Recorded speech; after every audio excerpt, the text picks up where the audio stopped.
Koliantoli est l'un des 5 districts de la commune rurale de Nongoa, une localité située à 3 km du chef-lieu de la sous-préfecture et à 23 km de la commune urbaine de Djekedou. Comme de nombreux villages de la région, l'excision est une étape qui permet à la fille de passer de l'enfance à l'âge adulte.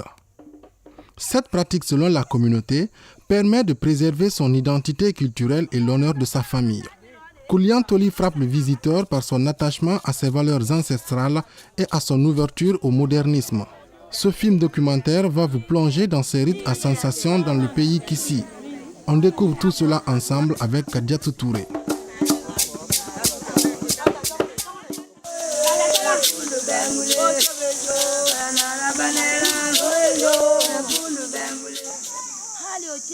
L'initiation des jeunes filles a lieu chaque année. À l'apparition des premiers rayons du soleil, les femmes de Koliantoli se réunissent pour identifier les filles qui doivent passer cette année à l'acte pour devenir des femmes. Ce rituel a lieu une année avant le grand jour. Les parents des filles identifiées sont ensuite informés, le tout rythmé de chants et de pas de danse à l'image de la tradition en pays Kissi.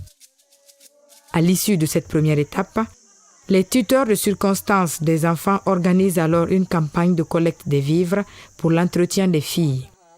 Elles sont ensuite logées ensemble avant le jour de l'excision fixé par le Conseil des femmes. L'attente a été longue pour les jeunes filles, mais le jour est enfin arrivé et les villages environnants sont aussi invités pour l'occasion. Les filles sont ensuite conduites dans un coin retiré de la brousse où l'acte devra s'effectuer.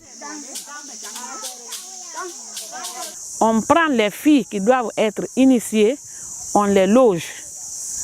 Elles sont isolées. Maintenant, les femmes vont chanter toute la nuit, des fois même les chants effrayants.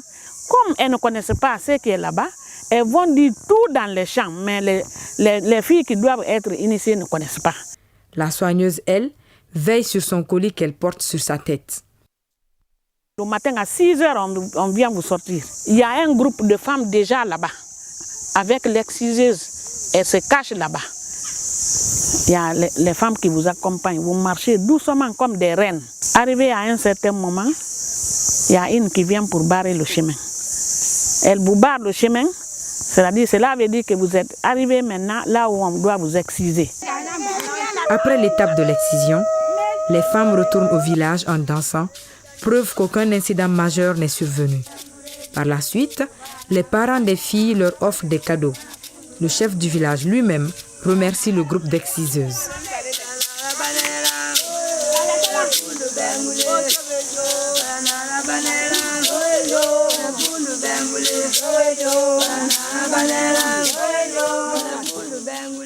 Deux semaines après la guérison de la plaie, l'initiation commence.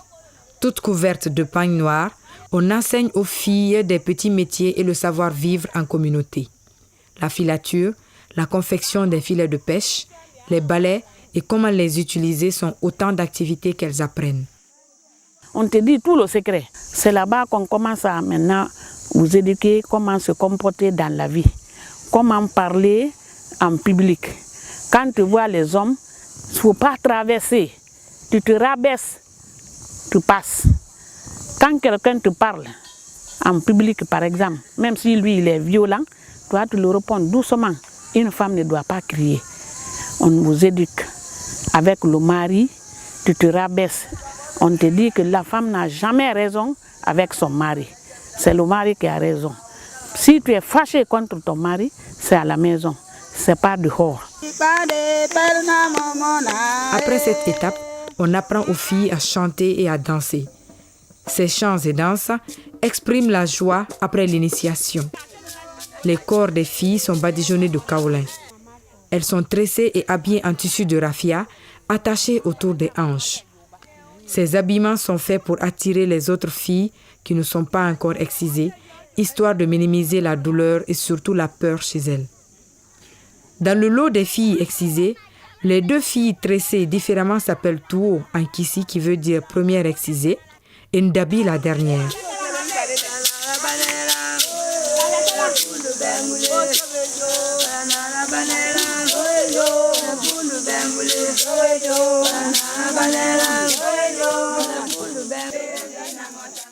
Les vieilles exciseuses, quant à elles, mettent la même pâte d'argile sur le front pour se distinguer des autres femmes du groupe. L'exciseuse est appelée Sokonotoma. Elle est toujours accompagnée d'une assistante qui porte son bagage. Ce bagage contient les objets de l'excision avec tous les fétiches qu'elle utilise. Les initiés sont interdits de dévoiler le secret de la forêt sacrée à des non-initiés au péril de leur vie. C'est l'enseignement reçu des encadreurs, appelés Sema, qui ont appris aux filles à danser et sont les premières à esquisser des pas de danse pendant la cérémonie de fin de l'excision. La sortie du camp d'initiation est une autre manifestation à laquelle tout le village et les villages environnants sont invités. De l'eau à boire est offerte aux filles avant que les parents ne viennent les récupérer. Ceux qui ne retrouvent pas leurs filles dans le groupe se rendent automatiquement compte que leur enfant a succombé pendant les rites.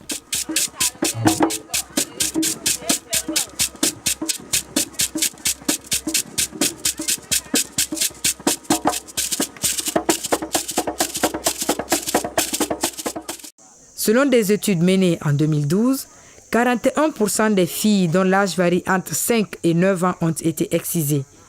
L'excision est une pratique ancestrale. Celle qui la pratique à Koliantoli confie qu'elle a hérité de ses parents. J'ai hérité de mes ancêtres. C'est ce qui m'a motivé à organiser les cérémonies d'excision. Ceux qui continuent la pratique font parfois allusion à des traditions religieuses pour justifier.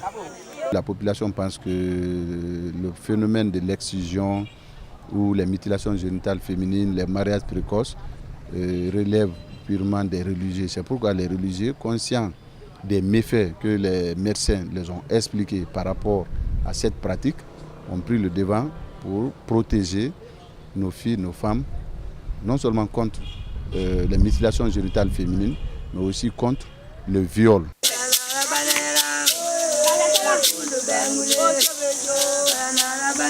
Il faut dire d'abord que l'excision est une pratique ancestrale qui remonte à la nuit des temps, qui ne trouve pas sa place ni dans la Bible ni dans la tradition de l'Église. Donc dans l'Église catholique, la position est claire, l'excision n'est pas une pratique tolérée. Dans le code de l'enfant guinéen, les mutilations génitales féminines sont interdites. Un arrêté conjoint des différents ministères concernés condamne aussi la pratique. Cependant, vu le poids de la tradition et de la coutume, peu de responsables osent traiter le dossier. À Guékédou, seul l'inspecteur général de la police a osé se saisir des cas, malgré les risques qu'il pouvait encourir. Quand nous envoyons des convocations pour interpeller ces gens-là, difficilement ils viennent, ils comparaissent, difficilement. Souvent, il faut envoyer une mission pour les faire venir. C'est beaucoup lié à nos coutumes et c'est très sensible. Une fois que vous parlez de ça, les gens se retirent. L'excision est considérée comme une violation grave des droits humains et fondamentaux. C'est une pratique traumatisante qui peut être suivie de complications graves allant d'une simple infection à la mort. En Guinée, elle est interdite par la loi 10 portant sur la santé de la reproduction qui protège l'intégrité physique de la femme et qui prévoit également des dispositions pénales à l'encontre de tous ceux qui la transgressent. Le législateur n'a pas expressément stipulé sur la mutilation génitale, mais la jurisprudence fait en sorte d'assimiler tout ce qui est ablation ou castration à la mutilation génitale féminine. Dès l'instant où le principe est posé dans le code pénal pour dire que toute castration, toute ablation de l'organe génital masculin ou féminin peut être punie par une peine de réclusion criminelle à perpétuité, c'est déjà clair pour le juge. 97% des femmes guinéennes ont été excisées avant l'âge de 15 ans et les conséquences sont diverses et variées. Pour la plupart des cas, l'hémorragie, les chocs physiques et physiologiques, les lésions des organes génitaux, la rétention d'urine, les infections et risques de contamination par le VIH, l'hépatite B et C sont autant de problèmes que certaines filles excisées vivent. Cette jeune fille se plaint encore de certaines douleurs depuis son séjour dans la forêt sacrée. Quand j'ai été excisée, j'ai souffert. Mon ventre me faisait mal. Je ne sentais plus mes cuisses. J'ai beaucoup saigné après l'excision. Depuis ça, Je suis tout le temps maladive. Ça joue même sur mon épanouissement physique.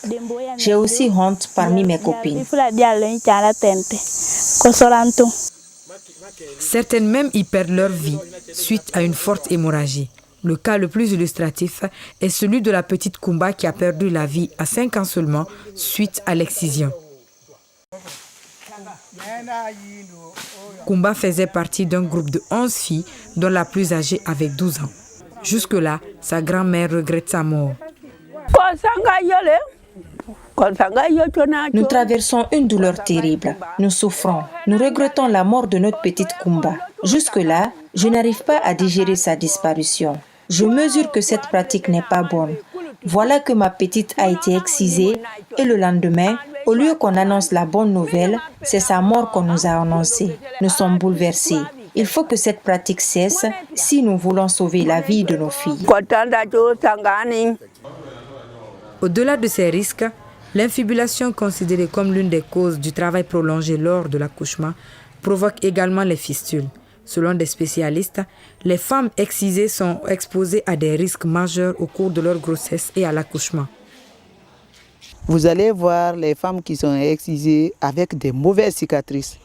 Donc ces cicatrices-là, pendant que, à la phase de l'expulsion, vous allez voir la femme, elle pousse, mais tellement que l'orifice est restreint, difficilement la tête sort. Et en sortant, vous allez assister à des déchirures, des grandes déchirures. Donc s'il y a déchirure, il y a l'hémorragie. Des fois, il y a des déchirures même. Il faut appeler le médecin pour venir faire la suture.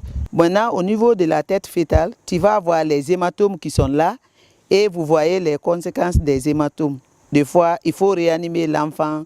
Bon, à un certain moment, c'est des enfants qui peuvent développer les épilepsies suite à l'hématome. Le gouvernement guinéen, à travers le ministère des Affaires sociales, a mené plusieurs actions pour mettre fin à l'excision en Guinée. Aujourd'hui, on est en train de former des magistrats et également les auxiliaires de la justice. Nous sommes en train aussi de voir au niveau des écoles, particulièrement au niveau des écoles classiques, l'intégration d'un module MGF dans le programme de formation, et on est en train de poursuivre l'intégration des modules d'enseignement dans les écoles de santé. À raison de son caractère culturel et traditionnel, l'exciseuse de Koliantoli donne une alternative qui pourrait épargner les jeunes filles de l'excision sans pour autant bannir la culture de la pratique.